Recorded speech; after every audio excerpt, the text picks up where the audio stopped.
ആ റാണിയുടെ കാര്യം ഓർക്കുമ്പോഴാണ് എനിക്ക് വിഷമം. പാവം. ജെയിംസ് തന്നെയാണോ ബായിയെ കൊന്നത്? ഏതായാലും അതൊരു അപകട മരണമല്ല, അതെനിക്ക് ഉറപ്പാ. ആ, ഇനിയിപ്പോ പഴയ സാധനങ്ങളൊക്കെ എടുത്ത് പൊടി തട്ടി വെക്കാം അല്ലേ അച്ഛനെ? ഇനി മുച്ചിട്ടും നാടകത്തൊന്നും വേണ്ടടാ, മടുത്തു. മനസ്സിലായി. ഗൗരിക്കാണെങ്കിൽ ഇതൊന്നും പണ്ടേ ഇഷ്ടമല്ല. അപ്പൊ പിന്നെ പോടാ, എനിക്ക് ശരിക്കും മടുത്തിട്ടാ. ആ, ഇനിയിപ്പോ പലതും മടുക്കും. മാങ്ങാ സീസൺ ആണെങ്കിൽ അതും കഴിഞ്ഞു. ഇനി എന്ത് ചെയ്യും? എന്തെങ്കിലും ചെയ്യണം. 2 ദിവസം കഴിയട്ടെ, പറയാം. കുറച്ച് കാശ് വേഗം ഉണ്ടാക്കണം. കല്യാണം. ഇനി പലതും തോന്നും. അങ്ങനെ 4 നാളായി എന്റെ ഉള്ളിൽ തീയാണ്. കഥ 4 പേരറിഞ്ഞു പോയാൽ പാടാണ്. വടിചെടി കിടുതടി 4 നാളായി എന്റെ ഉള്ളിൽ തീയാണ്. കഥ 4 പേരറിഞ്ഞു പോയാൽ.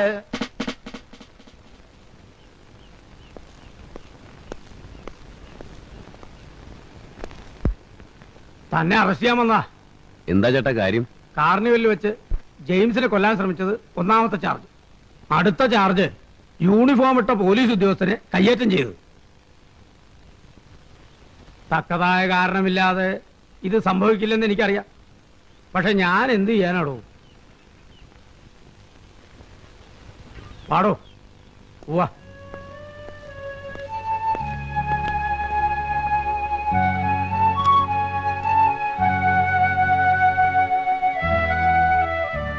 ഞാൻ പോയിട്ട് വരാം.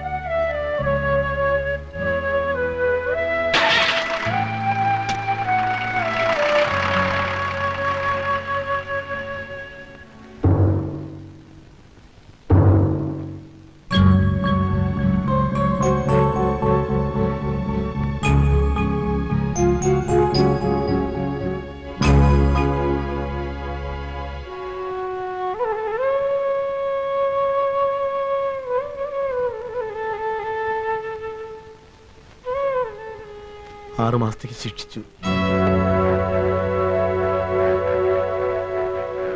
ഡ്യൂട്ടി സമയത്ത് യൂണിഫോം ഇട്ട പോലീസ് ഉദ്യോഗസ്ഥനെ ദേഹോപദ്രവം ഏൽപ്പിച്ചതിനായിരുന്നു ശിക്ഷ. ജെയിംസിനെ കൊല്ലാൻ ശ്രമിച്ചു എന്ന ആരോപണം കോടതി കണക്കിലെടുത്തില്ല. അതുകൊണ്ടാണ് ശിക്ഷ കുറഞ്ഞത്. വളരെ അത്യാവശ്യം ഉണ്ടെങ്കിൽ മാത്രം ജയിലിൽ കാണാൻ ചെന്നാൽ മതിയെന്ന് ആശാൻ പ്രത്യേകം പറഞ്ഞിട്ടുണ്ട്. ഞാൻ പോട്ടെ. ഭരതൻ തീർച്ചയായിട്ടും വരും മോളെ. മോള് വിഷമിക്കണ്ട. കാണാമെന്ന് കരുതി കാത്തിരുന്നു ഇത്രയും നേരം. പാവം.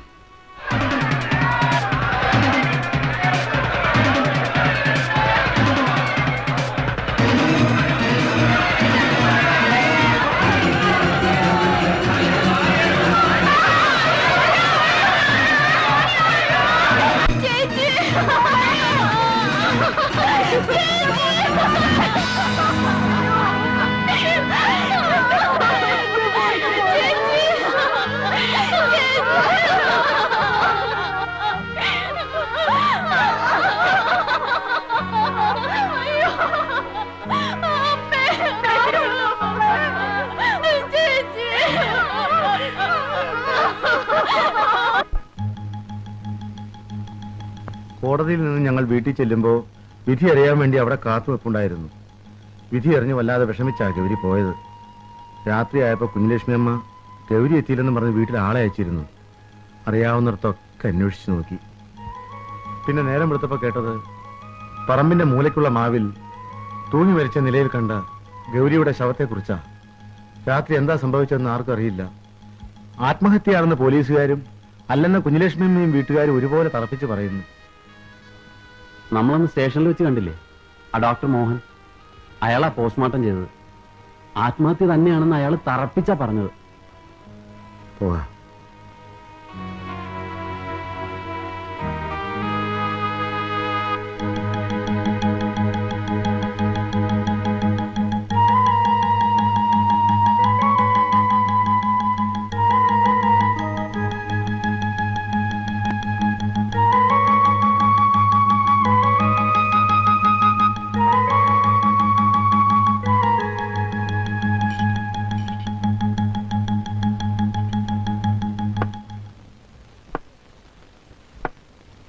എന്താടോ അപ്പുണ്ണി, നിങ്ങളുടെ ആശാന്റെ ശിക്ഷയൊക്കെ എന്തായി?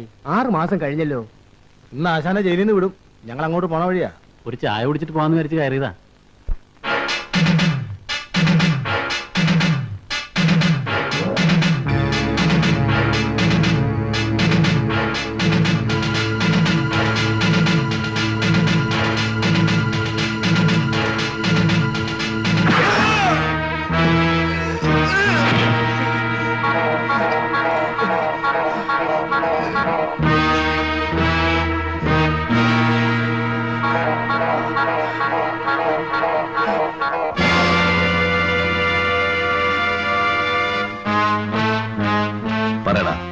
ഗൗരി എങ്ങനെയാ മരിച്ചത്?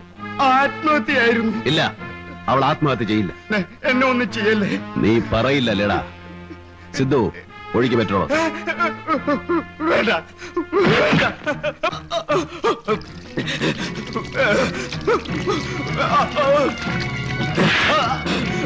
പറയടാ, സത്യം പറഞ്ഞില്ലെങ്കിൽ നീ വെന്ത് ചാമ്പലാവും. അയ്യോ, എന്നെ ഒന്നും ചെയ്യല്ലേ, എന്നെ ഒന്നും ചെയ്യല്ലേ, എന്നെ ഒന്നും ചെയ്യല്ലേ. ഞാൻ പറയാം, ഞാൻ സത്യം പറയാം. പറ.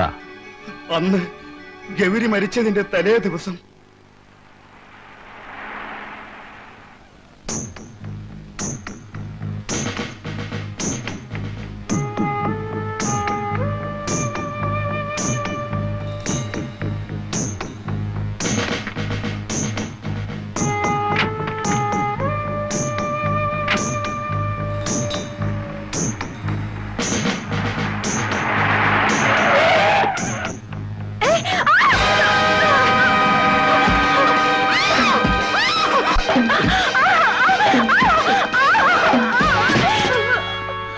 അന്ന് നീ സ്റ്റേഷനിൽ നിന്ന് രക്ഷപ്പെട്ടു.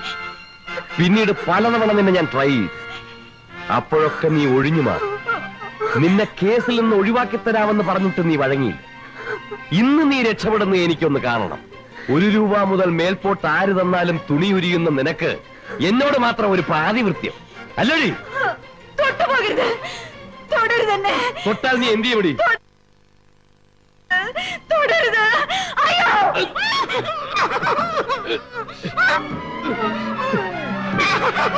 ഇനി മിണ്ടരുത്,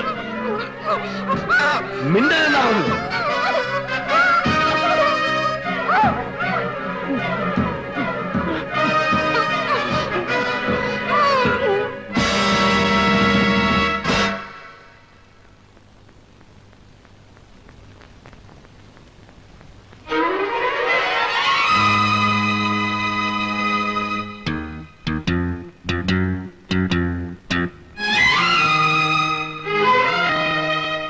അത് ആത്മഹത്യയാക്കി മാറ്റാൻ വേണ്ടി ജെയിംസിന്റെ സഹായത്തോടെ അന്ന് രാത്രി തന്നെ ഗൗരിയുടെ വീട്ടിലെ പറമ്പിൽ ഒരു മാവിൽ കെട്ടിത്തൂക്കി.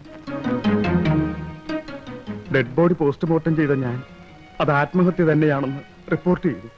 ഇപ്പോഴാ SI എവിടെയുണ്ട്? ജെയിംസുമായി ചേർന്ന് കാർണിവൽ നടത്തുകയാണ്. കാർണിവൽ?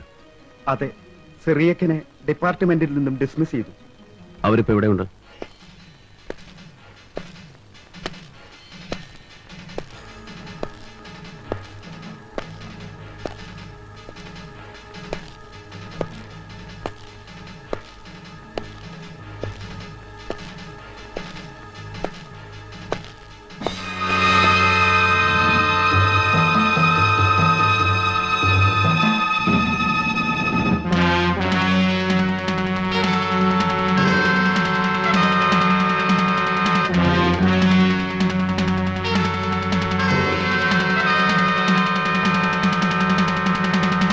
സിദ്ധു,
എണീക്കടാ,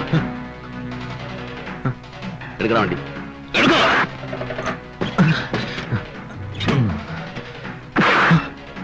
ഓടിക്കടാ,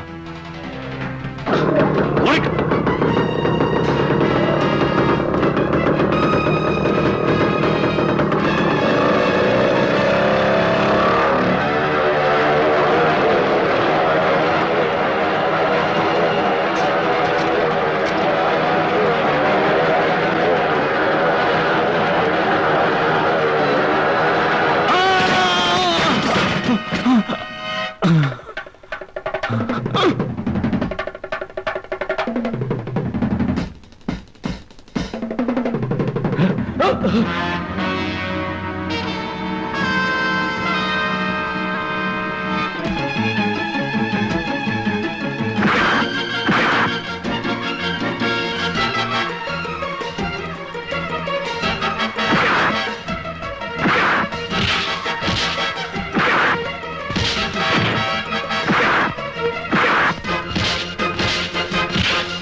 എന്റെ വയറ്റിൽ വളരുന്ന കുഞ്ഞിനെ അനാഥയാക്കരുത് ഭരതേട്ട.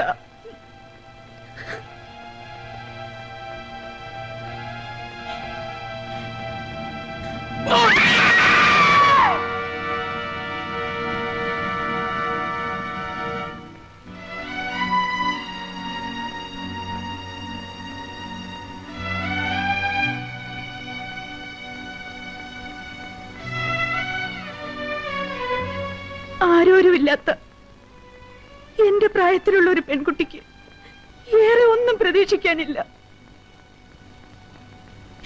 പിടിച്ചു നിൽക്കാനാവില്ലെന്ന് ഉറപ്പായപ്പോൾ ഞാൻ കീഴടങ്ങി. ഈ മനുഷ്യൻ ഇന്ന് എന്റെ ഭർത്താവാണ്.